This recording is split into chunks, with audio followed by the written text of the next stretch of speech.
राजा पौंड्रक की कथा अत्यंत रुचिकर है, क्योंकि पृथ्वी पर सदैव ही ऐसे अनेक दुष्ट तथा मूढ़ रहे हैं जिन्होंने स्वयं को भगवान समझा है।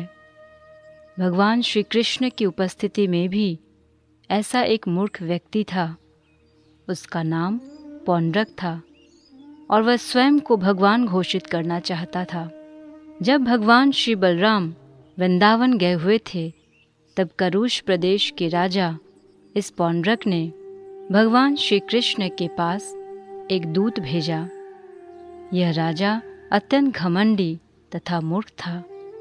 भगवान श्री कृष्ण को श्री भगवान माना जाता है, किंतु राजा पौंड्रक ने दूत के माध्यम से श्री कृष्ण को प्रत्यक्ष चुनौती दी। दूत ने कहा कि कृष्ण नहीं अपितु पौंड्रक ही वासुदेव है। वर्तमान समय में भी ऐसे दुष्टों के अनेक मूर्ख अनुयायी हैं। उसी भांति उस समय भी अनेक मूर्ख व्यक्तियों ने पौंड्रक को श्री भगवान के रूप में स्वीकार कर लिया था।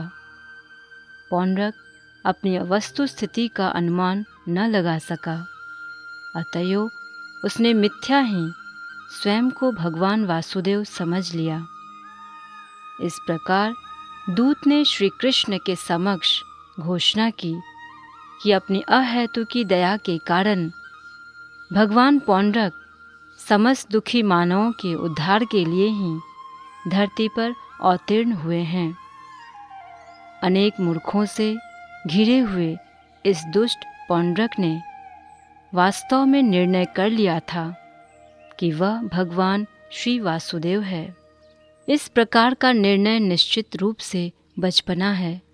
जब बालक खेल करते हैं, तब कभी कभी वे अपने मध्य किसी बालक को राजा बना देते हैं, और इस प्रकार राजा बनने के लिए चुना गया बालक सोचता है कि वह राजा ही है। उसी भांति अपने अज्ञान के कारण अनेक मूर्ख व्यक्ति किसी अन्य मूर्ख को राजा के रूप में चुन लेते हैं, और तब वह दुष्ट स्वयं को राजा मान लेता है। जैसा कि बचकाने खेल तथा लोगों के मतदान के द्वारा ही भगवान की सृष्टि की जा सकती है। इस कुप्रभाव के अंतर्गत स्वयं को परम भगवान मानते हुए पौंड्रक ने श्री कृष्ण के पद को चुनौती देने के लिए अपना दूत द्वारका भेजा। द्वारका में श्री कृष्ण की राजसभा में पहुंचकर दूत ने अपने स्वामी पौंड्रक का संदेश दिया। संदेश में निम्नांकित कथन थे: मैं एकमात्र भगवान श्री वासुदेव हूँ। मेरी स्पर्धा कोई नहीं कर सकता है। अपनी अहेतु की दया के कारण दुखी बदात्माओं के ऊपर करुणा करके मैं राजा पौंड्रक के रूप में अवतीर्ण हुआ हूँ। तुमने वासुदेव का पद अनाधिकार ही ग्रहण कर लिया है। तुम्हें इस मिथ्या धारणा का प्रसार नहीं करना चाहिए। तुम्हें अपने पद को त्याग देना चाहिए। ओ यदुवंश के संतान, जिन्हें तुमने झूठमूठ ही धारण कर लिया है, कृपया तुम वासुदेव के उन चिन्हों को त्याग दो। इस पद का त्याग करने के पश्चात तुम मेरी शरण में आ जाओ। यदि अपनी धृष्टतावश तुम मेरे वचनों की चिंता नहीं करते हो, तब मैं तुम्हें युद्ध की चुनौती देता हूँ। मैं तुम्हें एक निर्णायक युद्ध के लिए निमंत्रण देता हूँ।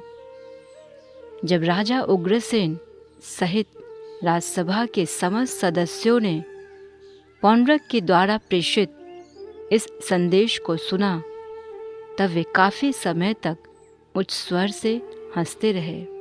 सभा के समस्त सदस्यों के उच्च स्वर में हंसने का आनंद लेने के पश्चात श्री कृष्ण ने दूत को इस प्रकार से उत्तर दिया: हे पौंड्रक के दूत, तुम अपने स्वामी के समीप मेरा संदेश ले जाओ। वह एक मूर्ख तथा दुष्ट व्यक्ति है। मैं प्रत्यक्ष रूप से उसे दुष्ट कहता हूँ और उसके उपदेशों का अनुसरण करना अस्वीकार करता हूँ। मैं वासुदेव के चिन्हों और विशेष रूप से अपने चक्र का कभी त्याग नहीं करूँगा। मैं न केवल राजा पौंड्रक अपितु उसके समस्त अनुयायियों का भी वध करने के लिए इस चक्र का उपयोग करूँगा। मैं इस पौंड्रक तथा उसके सहयोगियों का सर्वनाश कर दूँगा, क्योंकि वे मात्र ठगों तथा ठगे जाने वालों के समाज के अंग हैं। मूर्ख राजा, जब यह कार्यवाही की जाएगी तब तुम्हें अपमान से अपना मुख छुपाना पड़ेगा। जब मेरा चक्र तुम्हारे शीश को तुम्हारे धड़ से अलग कर देगा, तब इसे गिद्ध, बाज, चील आदि मांसभक्षी पक्षी घेर लेंगे। उस समय अपनी मांग के अनुसार मेरा शरण स्थल बनने के स्थान पर तुम स्वयं नीच जाति के पक्षियों की दया के भागी होगे। उस समय तुम्हारे शरीर को कुत्तों के समक्ष डाल दिया जाएगा, जो इसे अत्यंत आनंद पूर्वक खाएंगे। दूत ने भगवान श्री कृष्ण का संदेश अपने स्वामी पौंड्रक को दिया, जिसने धैर्यपूर्वक इन अपशब्दों का श्रवण किया। अधिक प्रतीक्षा न करके इस दुष्ट पौंड्रक को दंड देने के लिए भगवान श्री कृष्ण अपने रथ पर आरूढ़ होकर तत्काल रवाना हो गए। उस समय करुष का राजा अपने मित्र काशीराज के साथ निवास कर रहा था। अतएव श्री कृष्ण ने समस्त काशी नगरी को घेर लिया। राजा पौंड्रक एक महान योद्धा था, और जैसे ही उसने श्री कृष्ण के आक्रमण के विषय में सुना, वह 2 अक्षौहिणी सैन्य के साथ नगर से बाहर आया। काशीराज, जो राजा पौंड्रक का मित्र था, 3 अक्षौहिणी सेना के साथ बाहर आया।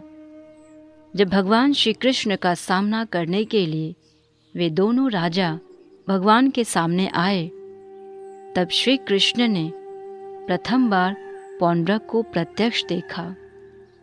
श्री कृष्ण ने देखा कि पौंड्रक ने स्वयं को शंख, चक्र, गदा तथा पद्म के चिन्हों से विभूषित कर रखा था।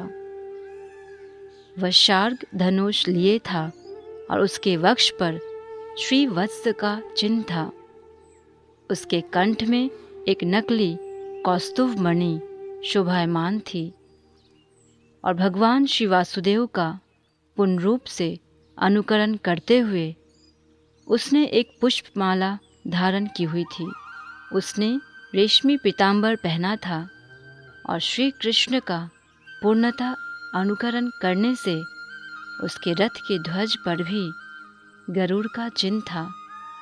वह अपने सिर पर एक अत्यंत मूल्यवान मुकुट धारण किए था, और तेगा मछली के समान उसके कुंडल जगमगा रहे थे।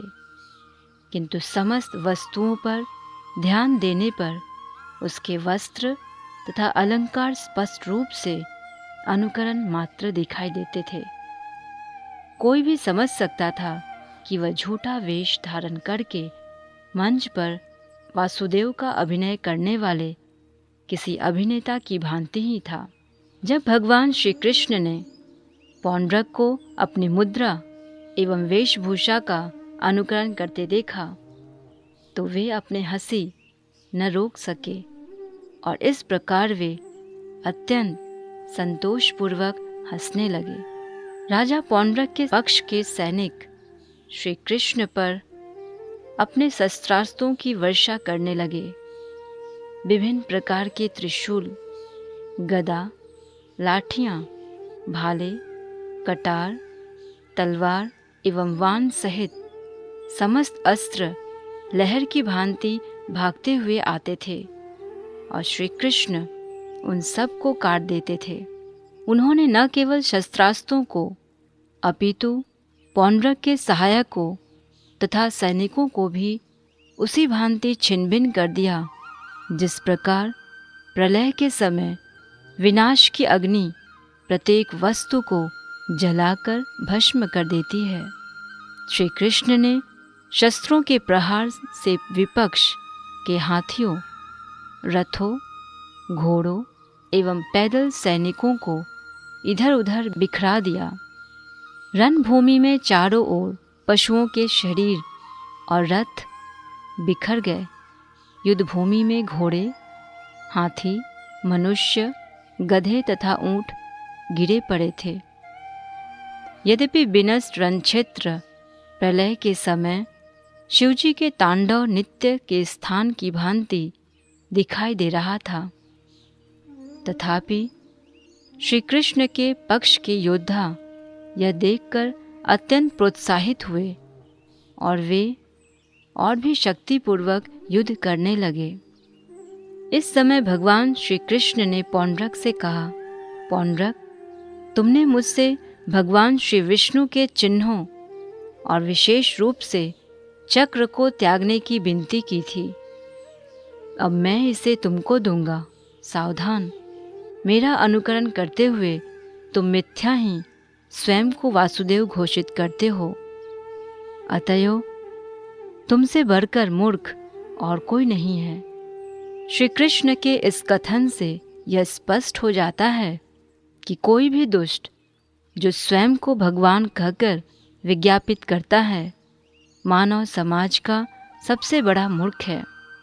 श्री कृष्ण ने आगे कहा, पौंड्रक, अब मैं तुमको इस मिथ्या प्रतिनिधित्व का त्याग करने को बाध्य कर दूंगा। तुम चाहते थे कि मैं तुम्हारी शरण में आ जाऊं। अब तुम्हारे लिए यही अवसर है। अब हम युद्ध करेंगे और यदि मैं परास्त हो गया और तुम विजयी हो गए, तब निश्चय ही मैं तुम्हारी शरण में आ जाऊंगा।